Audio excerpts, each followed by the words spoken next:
আসলে মানুষ তার স্বপ্নের চেয়েও বড়।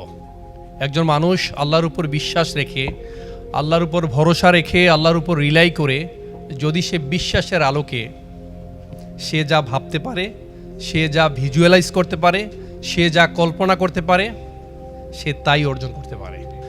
একটা মানুষের পক্ষে যৌক্তিক লজিক্যালি যা যা হওয়া সম্ভব তার প্রত্যেকটার যোগ্যতা দক্ষতা আল্লাহ সুবহানাহু ওয়া তাআলা আমাদেরকে দিয়েছেন, যা দিয়ে আমরা সকল অন্ধকূপকে দূরীভূত করতে পারি। আল্লাহ সুবহানাহু ওয়া তাআলা আমাদের খুব সুন্দর করে তৈরি করেছেন। লাকাদ খলাকনাল ইনসানা ফি আহসানি তাকওয়িম। আল্লাহ খুব কনস্ট্রাকটিভ ওয়েতে আমাদেরকে গঠন করেছেন, আমাদেরকে কষ্ট এবং পরিশ্রম সহিষ্ণু করে তৈরি করেছেন। লাকাদ খলাকনাল ইনসানা ফি কাবাদ। আমাদেরকে পেইনস্টেকিং করে তৈরি করেছেন। আবার এমন কোনো দায়িত্ব দেননি যেই দায়িত্ব আমরা পালন করতে পারবো না। আমাদের সাধ্যের অতিরিক্ত ভার আমাদের উপর চাপিয়ে দেননি। লা ইউকাল্লিফুল্লাহু নাফসান ইল্লা উসআহা। আমাদেরকে এমন দায়িত্ব দেননি যেই দায়িত্ব আমরা পালন করতে পারবো না। আসলে একটা মানুষ যদি সৎকর্ম করতে চায়, ভালো পথে পরিচালিত হতে চায়, আল্লাহর পথে সংগ্রাম করতে চায়, এটা যে কোনো পজিটিভ দিক থেকে হোক, যে কোনো কল্যাণকর ইনিশিয়েটিভ হোক, সে যদি করতে চায় আল্লাহ সুবহানাহু ওয়া তাআলা তাকে সেই পথে পরিচালনা করেন, তাকে সেই পথে সাহায্য করেন, ঠিক কি না? ওয়াল্লাযীনা জাহাদু ফীনা লানাহদিয়ান্নাহুম সুবুলানা ওয়া ইন্নাল্লাহা লামাআল মুহসিনিন। খুবই কম্প্রিহেনসিভ একটা আয়াত। যে কোনো কল্যাণকর ইনিশিয়েটিভ হোক না কেন, আপনি এই আয়াতটাকে রেফারেন্স হিসাবে কোট করতে পারবেন, কারণ আল্লাহ সুবহানাহু ওয়া তাআলা আমাদেরকে এই দক্ষতা, এই যোগ্যতা দিয়েছেন। শুধু দরকার আমাদের প্রোডাক্টিভ সময় দেওয়া, আমাদেরকে একটা প্রলিফিক টাইম মেনটেন করা।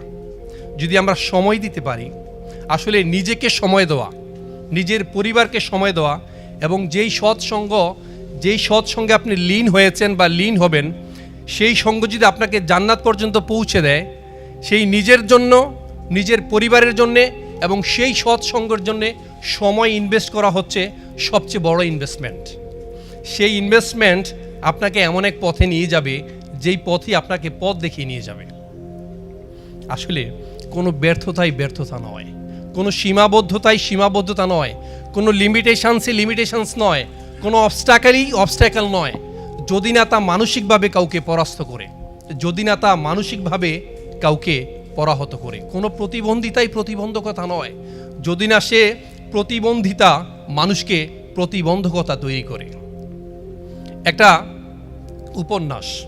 উপন্যাসটির নাম হচ্ছে the old man and the sea. এই উপন্যাসটি লিখেছেন আর্নেস্ট হেমিংওয়ে।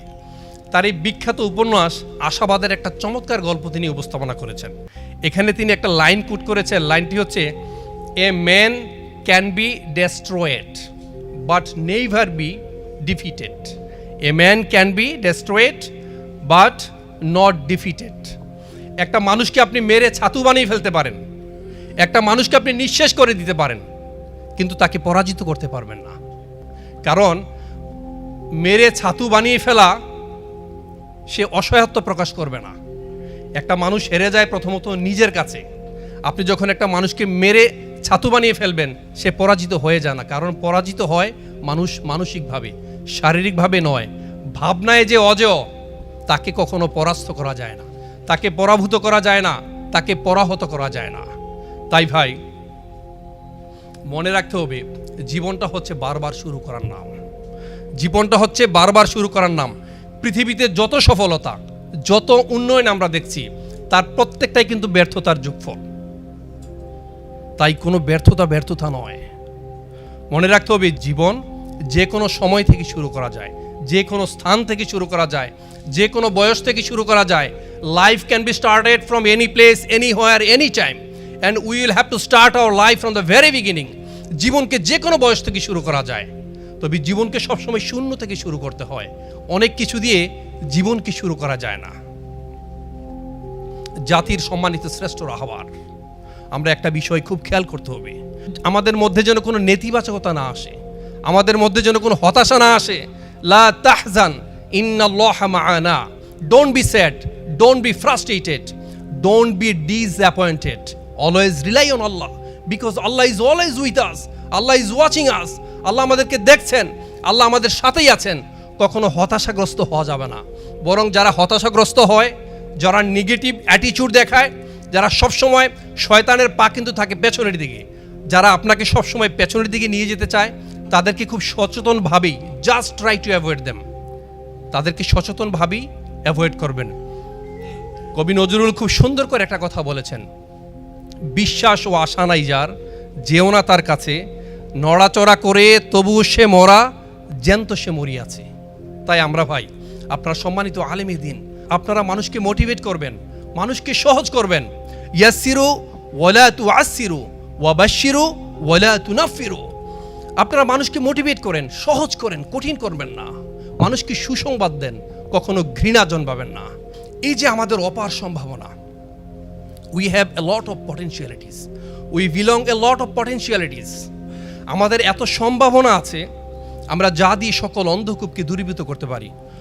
মোহতারাম কাজী দ্বীন মোহাম্মদ হাফিজাহুল্লাহ কথা বলে গিয়েছেন আমাদের ডক্টর হিফজুর রহমান, তার আগে বলেছেন আমাদের পীর সাহেব মুস্তাক ফয়েজি সাহেব, আমার পরে কথা বলবেন শায়েখ মোল্লা নাজিমউদ্দিন হাফিজাহুল্লাহ। অত্যন্ত চমৎকার করে কথা বলে গিয়েছেন এবং বলেছেন, এই যে আমাদের গুরুত্বপূর্ণ সময়টা, আমাদের পক্ষে অনেক কিছুই করা সম্ভব।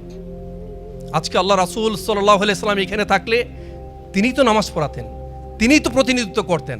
আজকে তার অনুসারী হয়ে আমরা সবাই কাজ করছি। তো আমাদের এই যে অপার সম্ভাবনা, এই সম্ভাবনা আমরা সবচেয়ে বেশি বিনষ্ট করে ফেলি, সবচেয়ে বেশি নষ্ট করে ফেলি। এই যে গুরুত্বপূর্ণ সময়টা আমরা আমাদেরকে দিতে পারি না, আমরা সবচেয়ে বেশি ব্যস্ত অন্যের দোষ ধরতে, অন্যের ছিদ্রান্বেষণে আমরা সবচেয়ে বেশি ব্যস্ত। It's vary easy to find fault with others. এমন হতে পারে একটা লোক সমাজে খুবই দূষণীয় ব্যক্তি, তিনি মারাত্মক লেভেলের তার সমস্যা রয়েছে, তিনি জালিমের মতো আচরণ করেন, তার লেনদেন সুন্দর না, তিনি পরকীয়া করেন, তিনি মারাত্মক লেভেলের খুব মিথ্যা কথা বলেন। যদি এমন হয় বা অন্য কোনো সন্ত্রাসী কর্মকাণ্ডে যদি তিনি লিপ্ত থাকেন, তার ব্যাপারে আপনি নসিহা করতে পারেন, তার ব্যাপারে আপনি সমাজকে সচেতন করতে পারেন। কিন্তু অধিকাংশ ক্ষেত্রেই হাদিসের বাসাটা যদি হয়, অধিকাংশ ধারণা হচ্ছে মিথ্যা। অনেক সময় আমরা বহুতান করি, অনেক সময় তাকে আমরা মিথ্যা তহমত দেই। না ভাই, এদিক থেকে বেরো আসা লাগবে। এই যে মুখটাকে যারা নিয়ন্ত্রণে রাখতে পারি, তাদের অনেক কিছুই নিয়ন্ত্রণে থাকে। আমরা সবাই জানি যে কাল হাসরের দিন জাহান্নামে যেই দুই শ্রেণীর ব্যক্তি সবচেয়ে বেশি যায়, এই মুখ এবং লজ্জার কারণে, আল ফামু ওয়াল ফারজ। এই দুইটাকে যদি আমরা একটু নিয়ন্ত্রণে রাখতে পারি, তাহলে অনেক কিছু আমাদের নিয়ন্ত্রণে থাকবে। আমরা আসলে পরস্পর দুজনকে মিলিয়ে দিতে পারি না, পরস্পর দুজনকে ইনস্টিগেট করতে পারি। কিন্তু হাদিসের বাসাটা ছিল, যত ধরনের আমল আপনি করেন, প্রায় বেশিরভাগ আমলের চেয়েও বেশি আপনি সওয়াব পেতে পারেন যদি দুইজন মানুষকে আপনি মিলিয়ে দিতে পারেন। ইসলাহু যাতিল বাইন, যদি দুজনকে আমরা মিলিয়ে দিতে পারি। তো ভাই, আমরা যেন এই মুখটাকে একটু নিয়ন্ত্রণে রাখতে পারি। যিনি চুপচাপ থাকেন তিনি কিন্তু নাজাত পান। ক্বালান নবী সাল্লাল্লাহু আলাইহি সাল্লাম মান সামাতা নাজা। যিনি চুপ থাকেন তিনিই কিন্তু নাজাত পান। আর যিনি এখানেরটা ওখানে, ওখানেরটা ওখানে লাগান, তিনি কোথায় যাবেন? তিনি যাবেন জাহান্নামে। তো আমরা যেন এখান থেকে বেরোয় আসতে পারি। সর্বশেষ আমি যেই কথাগুলো বলবো ভাই, নবী মুহাম্মদ সাল্লাল্লাহু আলাইহি সাল্লাম বিদায়জের ভাষণে খুব চমৎকার করে বলেছেন, try to take this point, be noted please. নবী মুহাম্মদ সাল্লাল্লাহু আলাইহি সাল্লাম বিদায়জের ভাষণে খুব সুন্দর করে বলেছেন, একজন বিশ্বাসী হচ্ছে সেই ব্যক্তি, একজন খাঁটি মুসলমান হচ্ছেন তিনি, যার হাত এবং মুখ থেকে অন্যের সম্পদ, সম্মান এবং প্রাণ নিরাপদ। ক্বালান নবী সাল্লাল্লাহু আলাইহি সাল্লাম আল মুসলিমু মান সালিম আল মুসলিমুন মিন লিসানি ওয়া ইয়াদিহি। একজন মুসলমান তো আরেকজন মুসলমানের কাছ থেকে যদি নিরাপদ থাকে, তবেই তো সে বিশ্বাসী, তবেই সে খাঁটি মুসলমান। ভাই, এমনও হতে পারে সূরা ফাতিরের 43 নং আয়াতে চক্রান্তকারীকে ঘিরে ফেলে, ষড়যন্ত্রকারীকেই সর্বনাশ করে ফেলে। আমি সর্বশেষ একটা কথা বলি, আল্লাহ সুবহানাহু ওয়া তাআলা যাকে সম্মানিত করতে চান, তার আশেপাশের কিছু মানুষের মুখের জিহ্বাকে লম্বা করে দেন। আমরা কি আল্লাহর সেই সম্মানিত মানুষের সাথে থাকতে চাই, নাকি ওই যে জিহ্বা যাদের লম্বা করে দেন তাদের দলে থাকতে চাই? ভাই, আল্লাহ রাসূল সাল্লাল্লাহু আলাইহি সাল্লাম ইসলাম প্রচার করতে গিয়ে তো বিতাড়িত হয়েছেন, আর আমরা হয়েছে সেলিব্রিটি। আমার মতো একজন নিরীহ মানুষকে, অসহায় মানুষকে, এই বিশেষ করে মিডিয়ার কারণে সারা বাংলাদেশে এখন শায়েক বনে পরিণত করে ফেলেছেন। ফোন ধরতে আমি তো অস্থির হয়ে গিয়েছি। আমরা হয়ে গেছি সেলিব্রিটি, আর নবী মুহাম্মদ সাল্লাল্লাহু আলাইহি সাল্লাম তারা হয়েছেন বিতাড়িত, তারা শহীদ হয়েছেন, তারা জখম হয়েছেন। আল্লাহ যদি আমাদেরকে ক্ষমা করেন। আর ফাইনালি খেয়াল রাখবেন, একটা সেই আয়াতের দিকে আমি মনোযোগ দেব, ওয়া ইয়ামসাসকাল্লাহু বিদুররিন ফালা কাশিফা লাহু ইল্লাহু ওয়া ইয়ামসাসকা বিখাইরিন ফাহুয়া আলা কুল্লি শাইইন কাদির। আল্লাহ যাকে অকল্যাণকর কিছু করতে চান, আপনারা সবাই মিলে কিন্তু এটা রদ করতে পারবো না। আর আল্লাহ যাকে ভালো কিছু করতে চান, কল্যাণকর কিছু করতে চান, সেটাও বন্ধ করার কোনো সুযোগ আমাদেরকে থাকবে না। সবাই আমাকে শোনার জন্য এবং আমাকে সময় দেওয়ার জন্য অসংখ্য ধন্যবাদ। সুবহানাকাল্লাহুম্মা বিহামদিকা আশহাদু আল্লা ইলাহা ইল্লা আনতা আস্তাগফিরুকা ওয়া আতুবু ইলাইক। ওয়াসসালামু আলাইকুম ওয়া রাহমাতুল্লাহ।